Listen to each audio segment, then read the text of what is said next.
Alright, in this video I just want to talk about basil real quick and how to harvest basil and how to help it grow.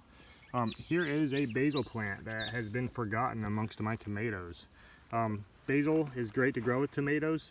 It deters a lot of insects that are going to bother your tomatoes.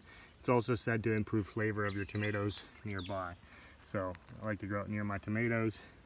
So anyway, what you don't want to do with basil, like a lot of herbs, is you don't want to let it flower like this. Once it goes to seed, the plant will die, just like with dill, for instance.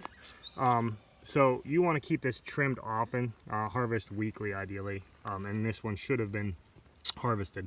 So what I want to do is I want to harvest pretty heavy on this one because it's been left go. So if you have some basil plants that you haven't been harvesting, you may want to harvest pretty heavy. I'm just going to go ahead and trim just like I would a shrub on this thing. I'm going to cut it way back, leaving, I'll probably take everything, I don't know if you can tell kind of how deep I'm going there, but everything down to where my two fingers are, I'm just going to trim it right down. What happens with basil whenever you trim it, it actually will turn into, basically it'll grow another plant there. Now I have mine in rubber, which isn't ideal for basil, but it's how I like to grow my tomatoes.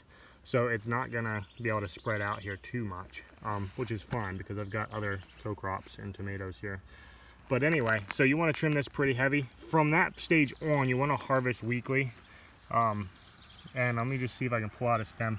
For instance, say this didn't have a flower on this stem, I would harvest right down to, right there to that other branch that comes off of this stem to the left there.